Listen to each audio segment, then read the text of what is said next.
Buenas noches, mis queridísimas escritoras. Una vez más vamos a compartir una noche de aprendizaje, una noche de formación, una noche de encuentro, no solamente con los grandes de las letras, sino por sobre todo con nosotros mismos. Pero antes que nada, tenemos que considerar que seguimos con esta pandemia y esto nos exige hoy tres cosas: la higiene, lavado de manos, distanciamiento social y tapaboca. Por favor, no salgan en la calle, ni se suban en los colectivos, ni vayan a los centros comerciales sin su tapaboca.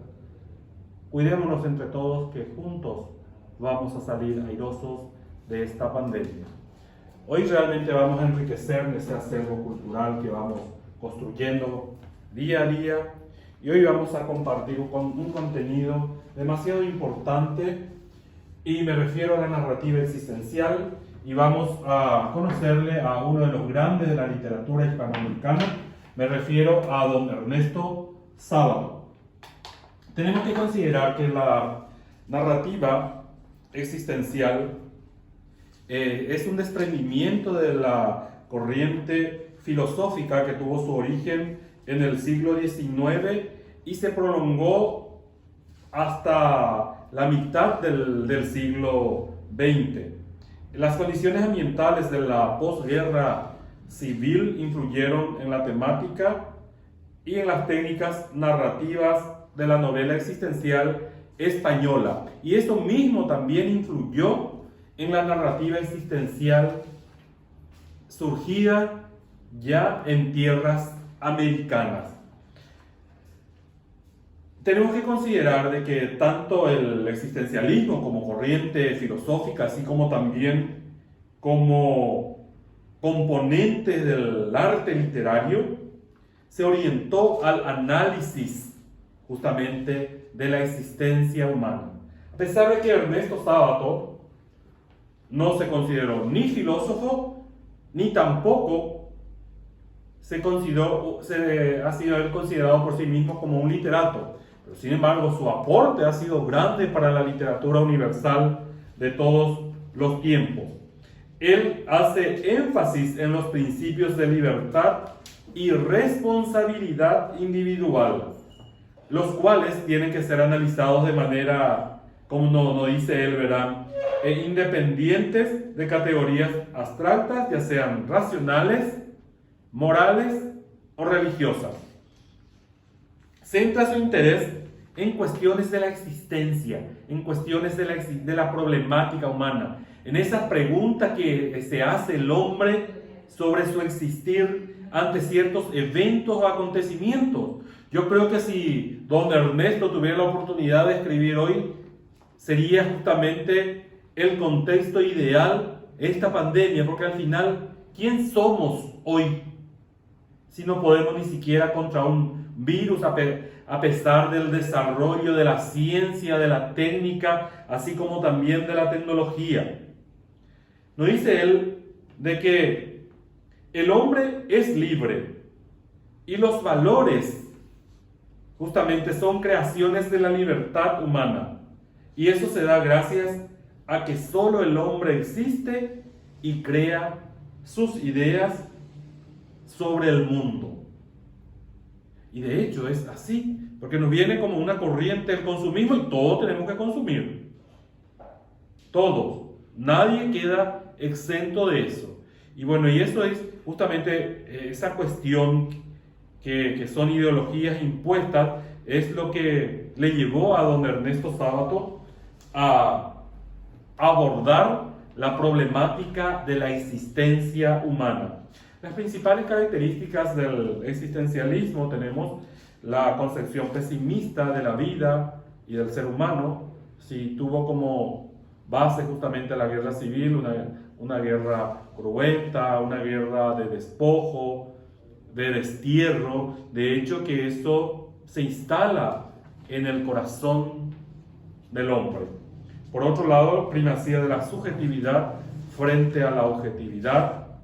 Claro, porque por tratarse justamente de la existencia humana, hay que existir para poder justamente entender lo que implica la existencia el individualismo, la emoción como consecuencia de ese subjetivismo, y el cuestionamiento de la existencia de Dios. Ya el hombre inicia justamente a prescindir de un creador, específicamente de ese Dios. Sin embargo, el existencialismo es un humanismo, porque y considera que el hombre es responsable justamente vamos a decir, de su propio destino. El Hombres y Engranajes es una obra filosófica, literaria, de Ernesto Sábato, y él en esa obra él hace justamente un análisis de la crisis que afecta a la cultura moderna, cómo la misma sociedad se iba desentendiendo justamente del hombre para poder incorporar, por ejemplo, a la máquina a la producción. Entonces el hombre se iba perdiendo protagonismo, y de hecho eso produjo un cambio acelerado justamente en la humanidad. Entonces el hombre pierde su vigencia, ¿y quién gana? Gana la máquina, gana la ciencia. Pero todas esas creaciones del hombre, otra vez, atenta contra sí mismo.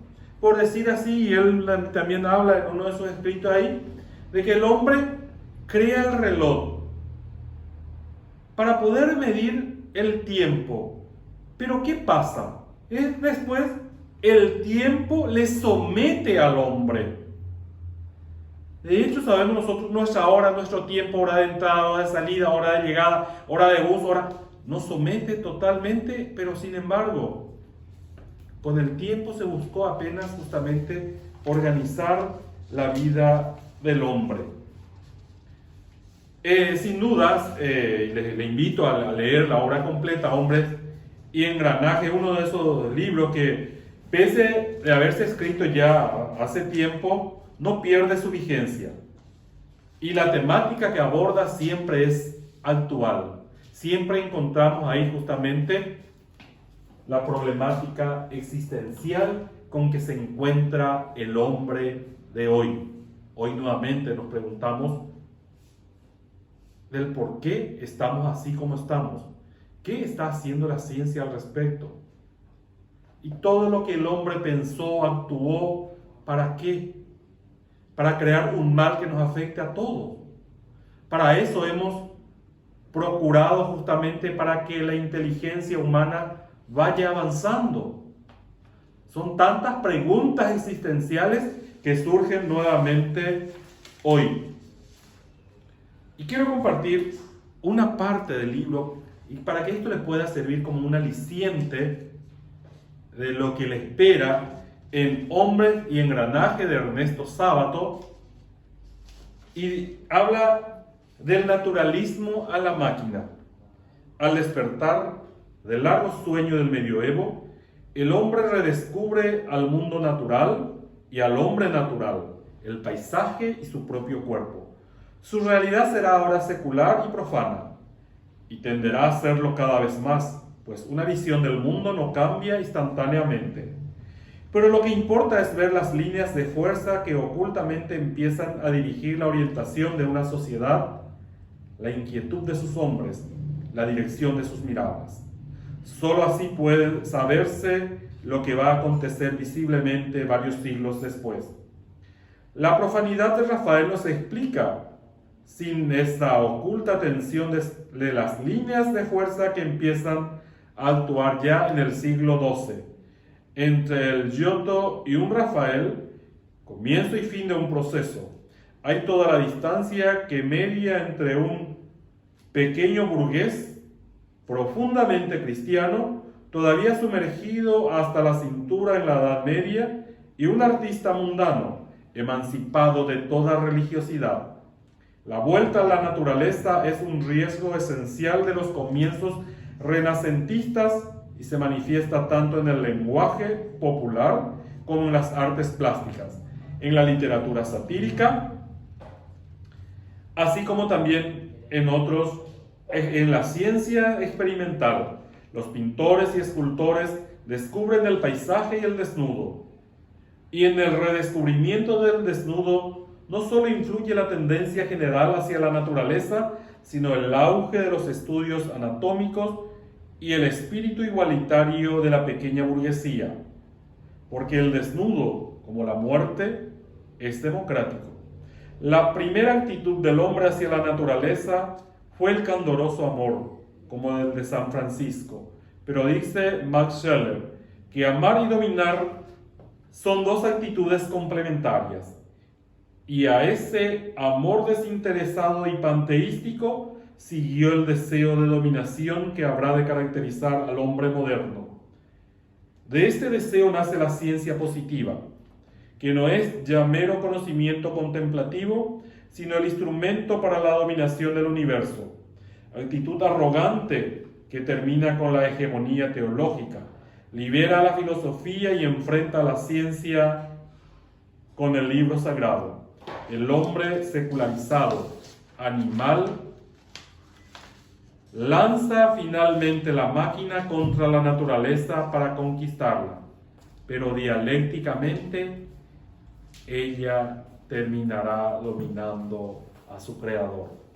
Es lo que nos presenta en este pequeño escrito bajo el título Del naturalismo a la máquina, en Hombres y Engranaje, Ernesto Sábato. Fíjense lo que dice. Ella terminará dominando a su creador. Al final, hoy vemos que la máquina nos domina. La máquina totalmente nos domina. Estamos frente a un internet, por ejemplo. ¿Y qué pasa si no hay internet? ¿Qué pasa si se corta? Hoy estamos ante una educación virtual. Sabemos que es importante. Favorece nuestro encuentro virtual. ¿Y si esto desaparece? ¿Dónde queda esto que nosotros estamos conquistando, estamos construyendo?